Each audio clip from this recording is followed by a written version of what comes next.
جوړو د بلار دغه کوجی د دې سین ډبلیو انجینیر په هغه ټیم په موقع راغلی و د صدقه د طرف هغې ورته لیټر کړی یا فون کړی و هغې موږ سره دا وعده کړه چې موږ قبر جوړو هغه روسه پورې جوړ نه شو هغه کال پنځه تېر شو د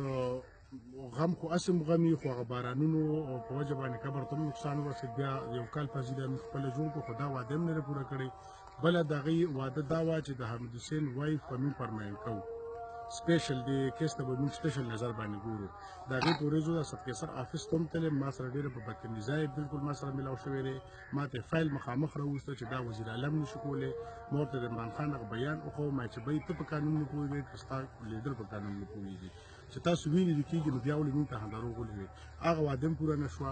بله وعده یې کړې وه چې د امبا یونیورسټي به دا موږ د حامد حسین په نوم باندې کوو هغه وعده هم پوره نه شوه اخر منډې تړلې حقوق ووالې هغې هم ونه کړي د ثوابي امن چوک ویلو چې دا به موږ د حامد حسین په نوم کوو هغه هم جوړ شو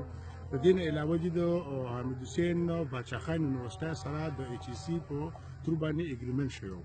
چې دی به په کال کې تاسو چې دنه پرمنټ کوو یا په دې باندې ریټایرمنټ کېږي په باندې هغې باندې روسه پورې ریټایرمنټ ونه شو دې پورې چې دا 20 جنوري 2016 پکې دا حادثه راغله خو دا 3 کال هغې په دې دوکه کې ساتلو چې اوس کېږي خو هغه ټیمه پوره نه شو زما د ګورنمنټ نه دا سوال دی خاص کر د باچا خان یونیورسټۍ نه که د حامد حسین ضرورت تاسو ته نه و نو د هغې اګریمنټ ولې وقفه نه وی کوو خو د دې مطلب دا دی د هغه ضرورت یونیورسټۍ ته و په دې پوسټ باندې ریټایرمنټ ونه شو هغه پکې اپلای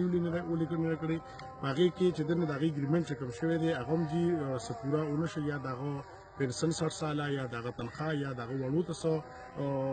مراعات چې هغه هم دي ورکړي شوي د شهدا پیکج باره کې چې شهدا پیکج ما راښکلی 2008 نه واله 2013 پورې په هغې پیکج کې څه دیږي لکه فیملي ته میډیکل د دې 60 ساله پنسن د دې د تنخواه به جاري وي د هغې واړه به چې دنه په دې پوسټ باندې کېږي د هغې نه هم د باچا خان یونیورسټۍ انکار دی او چې یاره موږ ته د هغې په کوم اپیل کړی و ګورنمنټ ته لیټر لیږلی خو هغې ورته وي نه دا نه کوو نو زما چې دغه حکومت ته دا سوال مې هم دی او یو تپوس پې هم کوم چې تاسو کوم آئین پاس کړی دی او کوم پیکیجونه کړي دي په هغې باندې عمل ولې نه کوئ دا صرف د حامد حسین او د حامد حسین وړو سره دا ظلم دی او که نه دا په ټول پاکستان کې په پنجاب کې میلاویږي صرف او صرف پی ټي آی په کې پی کې ولې نه ورکوي دغه سوال دی